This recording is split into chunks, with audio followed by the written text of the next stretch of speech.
Alors bonjour à tous et bienvenue dans cette nouvelle vidéo. Donc aujourd'hui nous allons faire la distinction entre la timidité et l'introversion. Alors effectivement c'est encore quelque chose qui n'est pas très bien compris. L'introversion c'est simplement un fonctionnement qui fait que l'on est plus introverti, donc autrement dit qu'on est plus tourné vers soi-même et vers l'analyse des autres, vers l'analyse des choses également. Donc c'est-à-dire qu'on a besoin simplement d'un moment de calme, de paix pour se ressourcer, pour se sentir bien,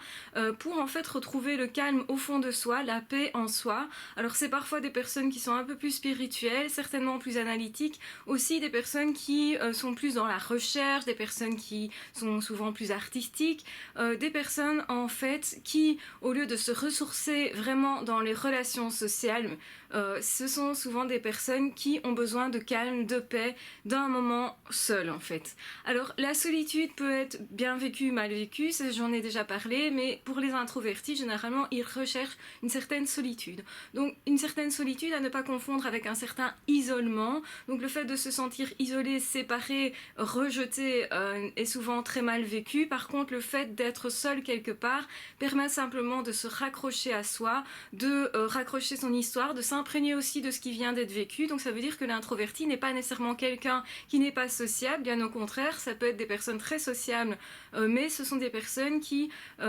ne se ressourcent pas nécessairement comme ça, même s'ils peuvent passer des bons moments, ils vont se ressourcer au moment où ils vont être seuls, justement en repensant éventuellement à ce bon moment-là qui a été partagé. Donc, contrairement à ce qu'on pense, un introverti n'est pas du tout quelqu'un de timide de prime abord,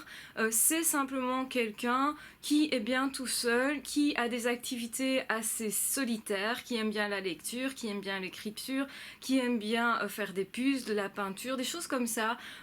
qui se passe en fait souvent de façon isolée. Maintenant ça ne veut pas dire que cette personne-là ne peut pas le faire avec quelqu'un. Vous avez des peintres qui se réunissent parfois ensemble justement pour peindre tous ensemble, pour se motiver ensemble, même si ça reste une activité qui est plutôt dite solitaire. C'est pas pour ça que ça ne crée pas des liens, c'est pas pour ça que ça ne crée pas des relations sociales. Donc il faut pas confondre tout. Un introverti est quelqu'un qui se ressource, qui se restructure, qui a besoin d'un moment de calme, mais qui aime quand même généralement être en public. Alors c'est aussi quelqu'un qui parfois déteste la foule quand celle-ci est trop bruyante, est trop agitée, pardon. Donc en fait, quand les choses pour lui ou elle n'ont pas de sens, c'est quelqu'un qui a besoin généralement de trouver du sens, c'est certainement quelqu'un qui est un peu plus sensible que la moyenne, et c'est pour ça que cette personne aura tendance à s'isoler un peu plus que les autres. C'est pas pour ça que cette personne ne va pas aller quand même dans la foule et apprécier ce moment-là, mais certainement c'est une personne qui va avoir, comment dire,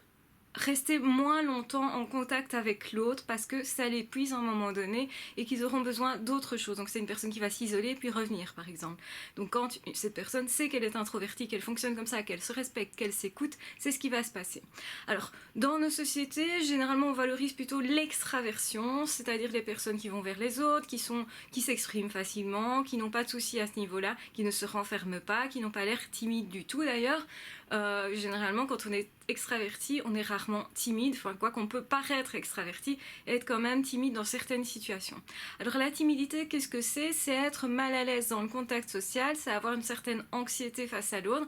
c'est aussi la peur d'être regardé, la peur d'être jugé. En fait, c'est une sorte, enfin c'est moins grave que la phobie sociale, c'est quelque chose qui normalement est plus limité. Être timide, c'est pas une maladie, mais le problème du timide, c'est que souvent il va se mettre une pression pour s'obliger à parler, pour s'obliger à être sympa, pour s'obliger à se mettre en lien avec les autres, pour s'obliger à trouver des sujets de discussion, à trouver des attitudes qui sont cool, etc. Et donc, c'est-à-dire que cette personne-là va pas respecter nécessairement sa nature profonde, ne se comprendra pas nécessairement, va se mettre une pression, et donc du coup, ça peut être très mal vécu. Donc c'est très mal vécu quand quelqu'un ressent que il doit dire quelque chose pour décoincer la situation, pour s'exprimer, parce que sinon on peut se faire passer pour quelqu'un qu'on n'est pas, on peut laisser croire à l'autre des choses que l'on n'a pas dites ou qu'on n'a pas faites, que l'on ne pense pas, mais si on n'arrive pas à l'exprimer, eh bien la timidité devient une entrave, on n'arrive pas à s'exprimer, on n'arrive pas à montrer qui on est, on n'arrive pas non plus à dire les choses, on n'arrive pas à créer des liens. Et donc là, ça devient un problème, effectivement, parce que la timidité, si elle était exacerbée, ça devient de la phobie sociale, et vraiment exacerbée, ça devient, on devient personnalité évitante, si vraiment c'est un mode de fonctionnement qui est répétitif, régulier, voire présent dans au moins 80% des situations sociales. Donc autrement dit, timidité un peu, c'est pas grave, les enfants sont souvent timides, c'est parfois simplement une peur d'aller vers l'autre parce qu'on ne sait pas trop bien comment faire. Et donc plus on est jeune, moins on peut penser que c'est problématique en tout cas. Surtout que la timidité, c'est parce qu'elle est mal perçue par la société, parce que soi-disant on est censé aller vers l'autre, être apte à cela, et que c'est ça qui est valorisé dans notre société parce qu'on est dans un monde de l'apparence. Et justement, l'action étant l'apparence, rejoint l'apparence, quand on est dans l'inaction, donc autrement dit quand on se retire du monde, on ne voit pas nécessairement que la personne est en train de créer quelque chose et de quelque chose peut-être de plus grand, de plus fort, qui va plus loin. Tous les artistes, tous les créateurs de quelque chose sont des personnes qui sont plutôt seules, qui sont plutôt des personnes qui ont pris le temps de réfléchir à certaines choses, forcément, sinon on n'aurait pas créé quelque chose qui va servir à tout un chacun. Mais souvent la société oublie ça et on valorise surtout celui qui sait se mettre en avant, en lumière, qui a de la prestance, qui a de la tchatch, etc. Donc autrement dit, il ne faut pas se mettre une pression démesurée quand on est timide, se dire je suis comme ça, les autres l'acceptent pas. Voilà, si je suis en face de quelqu'un, j'ai pas envie de lui parler, eh ben, ça se passe comme ça, il en pense ce qu'il veut, et puis voilà. Donc la timidité, le problème de la timidité, c'est surtout le fait de penser que l'autre va d'office nous juger, nous rabaisser, et que ça va être irréparable. Souvent on se met une pression parce qu'on se dit, bah, après ce sera trop tard, après ce sera mal vu, je serai mal perçu, je serai perçu peut-être comme quelqu'un d'arrogant, de fier. Ça peut tout à fait être le cas si par exemple vous êtes isolé quelque part, vous avez envie de rester seul tout simplement, sans que ça soit nécessairement contre l'autre, et pour ça vous allez regarder de travers la personne qui essaye d'aller vers vous, parce qu'en fait ça vous agresse tout simplement. Donc ça, je pense que les timides le connaissent très bien, c'est un fonctionnement qui est classique du timide. Maintenant, il y a donc une très grosse différence entre être timide, ne pas vouloir de contact, être anxieux dans le contact, et il y a évidemment différents degrés de timidité et donc d'anxiété aussi.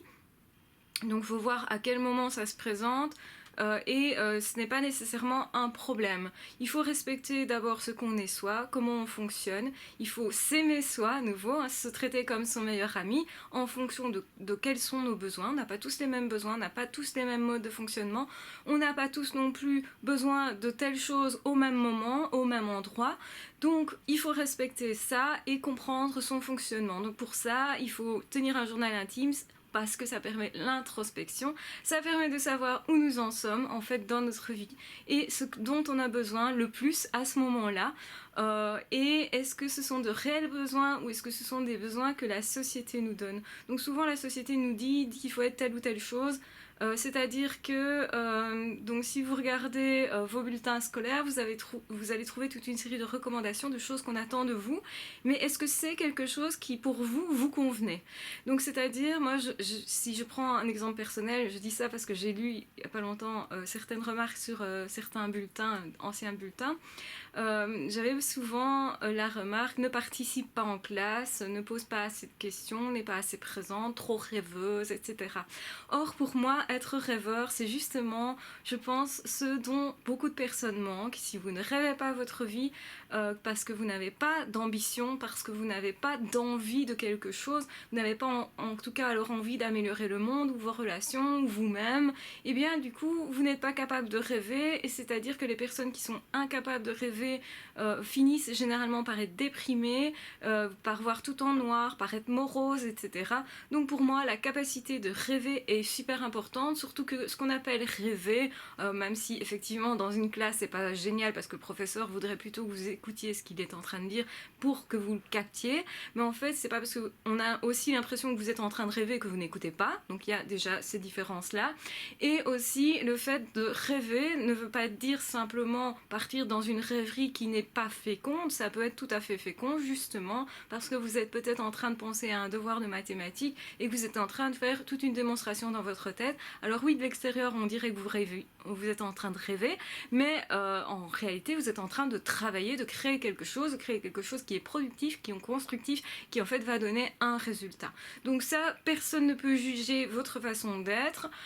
et seul vous pouvez considérer que c'est une bonne chose ou une mauvaise chose en fonction de ce qui se passe en vous, parce que vous êtes le seul capable de savoir réellement ce qui se passe. Donc prenez ça en mesure. Évidemment, si vous êtes encore à l'école, ben forcément vous devrez faire avec ce que le prof attend de vous, simplement pour avoir les points en fin d'année et pour ne pas être bloqué éventuellement dans vos rêves et dans votre avenir professionnel. Mais si vous avez quitté l'école, il n'y a plus rien qui vous oblige de respecter cette recommandation où vous a dit qu'il fallait absolument participer. Ça veut dire que si vous êtes dans un groupe, vous allez peut-être avoir comme fonctionnement de vous être obligé depuis la nuit des temps à participer. Peut-être c'est à ce moment-là que vous allez ressentir une certaine pression, une certaine tension, une certaine fatigue aussi après.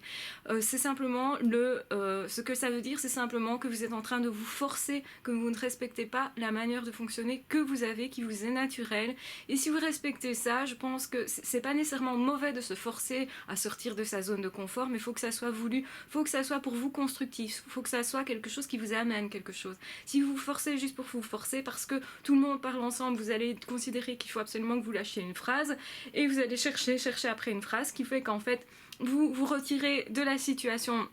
réel, vous n'écoutez plus les autres parce que vous êtes obnubilé par le fait de trouver absolument un truc intéressant à dire pour être soulagé de cette souffrance que vous ressentez. Et justement, la timidité devient souffrance à ce moment-là. À ce moment-là, on se force, à ce moment-là, on est fatigué, à ce moment-là, on ne comprend pas pourquoi, socialement, on n'est pas comme tout le monde, on se reproche ça, on se culpabilise, et du coup, cette timidité devient, au lieu d'être un atout, devient vraiment un problème. Et c'est à vous d'en faire une solution ou un problème en fonction de comment vous allez vous accepter vous-même. Je pense que c'est vraiment, le problème n'est pas vraiment la timidité, le problème c'est de vous accepter vous-même, de vous comprendre, de comprendre votre fonctionnement et de vous dire ok, j'accepte si jamais quand tu es en groupe que tu ne dises rien tout simplement. On peut simplement être là et sourire à quelqu'un. C'est peut-être simplement accueillant, plus accueillant encore de sourire à quelqu'un ou d'opiner de la tête quand vous avez quelqu'un qui dit simplement quelque chose qui vous plaît bien et que vous avez envie de continuer d'écouter et vous n'avez pas nécessairement besoin de lui poser une question pour relancer cette personne pour qu'elle continue de parler avec vous parce que ça vous intéresse. Vous pouvez le faire comprendre d'une autre manière en étant simplement plus naturel et je pense que simplement quand vous aurez compris que ces silences-là que vous avez, qui vous sont peut-être nécessaires, quand vous ne les forcez pas, qu'ils viennent et que vous les acceptez comme ça, vous n'êtes pas obligé de parler, de sortir un truc intéressant parce que vous avez décidé qu'il fallait absolument au niveau social sortir un truc intéressant, à ce moment-là vous allez être zen, vous allez attirer les gens en fait qui ont besoin de cette zénitude-là, qui ont besoin de calme, de paix, de sérénité et qui vont vous trouver intéressant sans même que vous disiez quoi que ce soit. Et ça, c'est un peu magique et c'est pour ça que je fais cette vidéo, pour vous donner ce tuyau-là, surtout particulièrement si vous êtes timide, sortez de votre timidité en l'acceptant et non pas en la combattant parce qu'on fait justement